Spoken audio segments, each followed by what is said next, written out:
Hello readers, I'm Amy and I guess I'm doing a library haul today.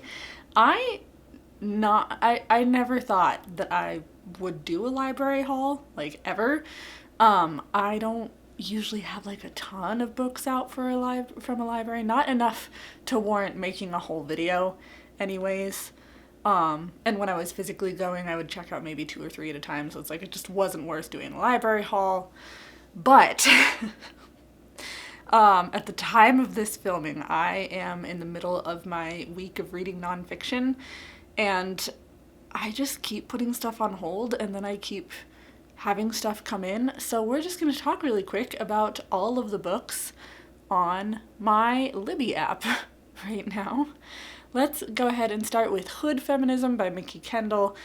I started this last year. I got like halfway through and never finished it. Now, it is a very good book. It's very well written. I've learned so much. I just was not in a nonfiction mood. I haven't really dove into nonfiction reading for months, and I just seem to be on a nonfiction kick right now. It's why I'm doing the 1 week of nonfiction.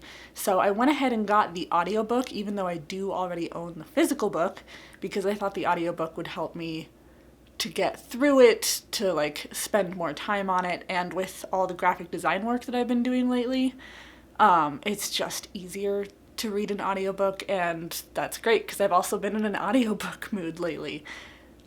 Last year I would not have really read nonfiction as audiobooks. It's just not the way that I really processed nonfiction, but got a lot of nonfiction audiobooks and it seems to be working for me right now. So Hood Feminism would highly, highly recommend. It's one of those books that I think you should revisit at least once a year.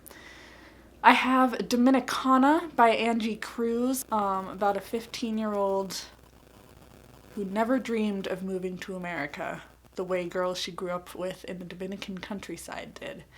And there's a guy who proposes to her, and then it's not what it was supposed to be, and that sounds really interesting. That caught my attention. Then I did get Across the Greengrass Fields, which is the newest Wayward Children's book. I'm not obsessed with Seanan McGuire's writing, but the stories are just really fun. I like the darker worlds, and I'm like, yeah, I'll pick up Across the Greengrass Fields. I mean, it's not like this 500-page fantasy book that I'm checking out. It's a fantasy novella for a series that I've already read 4 or 5 books for. How many? It doesn't even say what number this is. There's 4 or 5 books in the series now. Maybe 6, and I've already read all the others. It's just a novella. It's not going to take up a bunch of time. It's probably like a 4-hour audiobook, so why not? Then I have How to Be an Antiracist, which I am also hoping to get to this week. I've heard some really great things about Ibram X. Kendi's writing.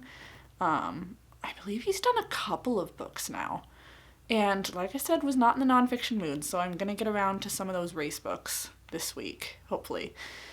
I Do It With the Lights On by Whitney Way Thor. I have no idea who this is, but there is someone on Facebook that I know who is really into Whitney Way Thor and picked up the book, and she was looking for people to kind of do a book club thing with it, and it was immediately available on Libby, so I went ahead and picked that up, so I'll be taking part in that little book club thing.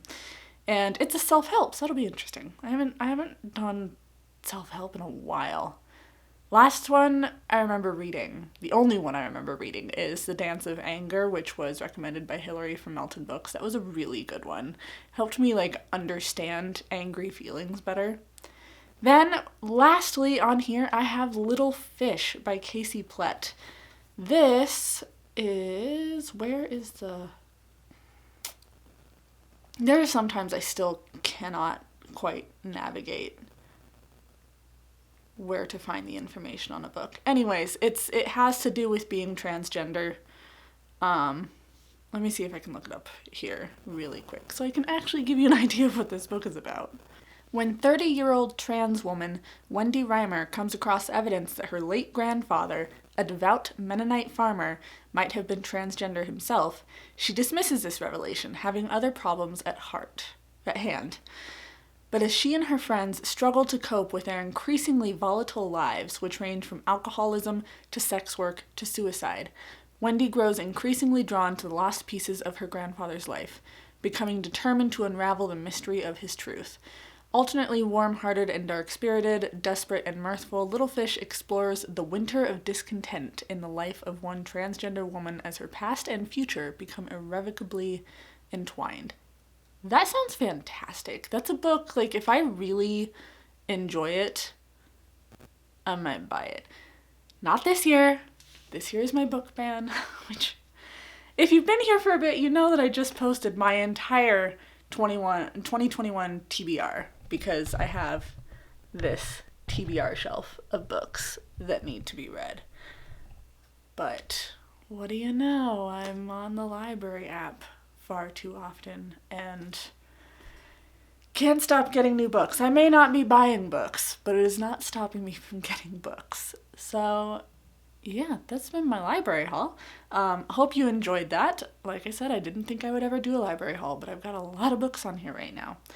Please like, subscribe, be my friend on social media. I will see all of you in my next video. Bye, friends.